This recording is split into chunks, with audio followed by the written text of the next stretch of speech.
You know, some songs are just built for stadiums, right? Huge, loud, epic.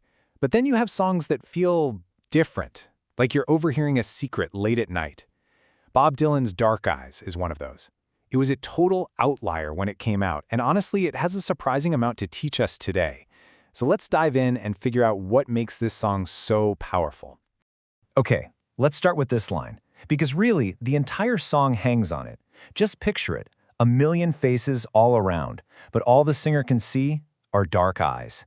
It's this incredible image of being surrounded by a crowd, a whole sea of people, but your entire world, your whole focus, has just collapsed into this one single thing. This right here is the central mystery we're going to unpack, a crisis of how we see the world.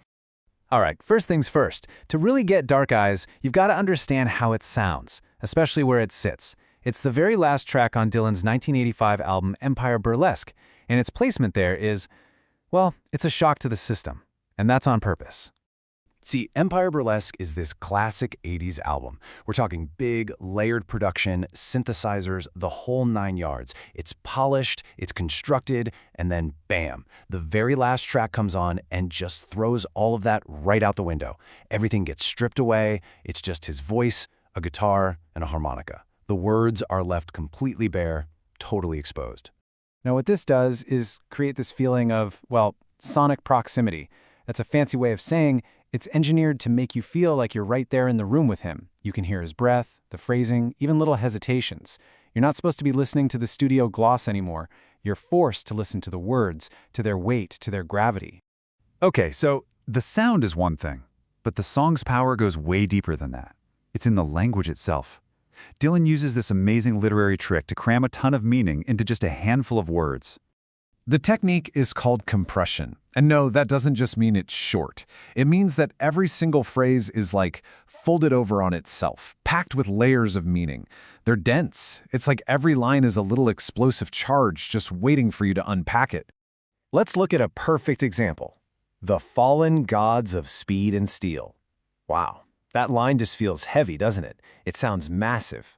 But what's really going on there? What's packed inside that image? See, it's not just about cars or factories. That one phrase is a critique of our entire modern civilization, one that worships power, speed, militarized efficiency, a whole social order that's constantly in motion but is never, ever at peace. All of that in just 6 words. And these kinds of compressed images, they're not just random.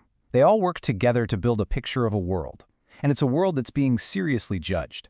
It's a critique of modern life that, honestly, feels like it could have been written yesterday. So what kind of world is it? It's a world totally saturated with speed and spectacle, performance, competition. It's a place where people are constantly overexposed, everyone's on a stage, but somehow nobody is actually seen. We're all surrounded by people, but we're totally isolated, and anything that's slow or vulnerable or just human, it just gets steamrolled and ignored. And the song pulls this off with incredible depth, using 3 main tools. First, you've got these sharp juxtapositions. It jumps between things like prayer and revenge, beauty and violence, with no smooth transitions, which makes the world feel morally shaky. Second, there's that refrain. He keeps coming back to dark eyes, and it's like this pressure point that all of reality gets filtered through. And finally, the speaker himself. He's not some preacher on a soapbox. He's tired, he's observant, but he's not sure of anything. He's just trying to see straight in a world that's kind of broken. So all of this, it brings us to the real heart of the song. And it's not really about politics in a simple way. It's about something deeper, a kind of spiritual, moral ache that feels just, well, profoundly human. At its core, the song is asking us a really tough question. In a world that's so crowded with faces, what does it actually mean to see somebody? Not just glance at them, but to truly recognize them. That's the ethical problem right there. The gap between just seeing and genuinely recognizing. And this is where you can really see what some critics call the song's troubled discernment. It's a great phrase. It means that for every positive value you find in the song, you immediately see its shadow, its corrupted version. There's beauty, but nobody recognizes it. There's prayer, but it's mixed with estrangement. The song is saying that, yeah, things like right and wrong still exist, but finding any real grace in this world, that's really, really hard. And just to be clear, this isn't a song about not believing in anything. It's the opposite, actually. The speaker is spiritually restless. They're feeling this intense need for meaning, but they're stuck in a world where all the old ways of finding it, the old rituals, the old formulas, have just lost their spark. They've become memorized, just empty routines. Okay, so this is a dense song, and it's almost 40 years old.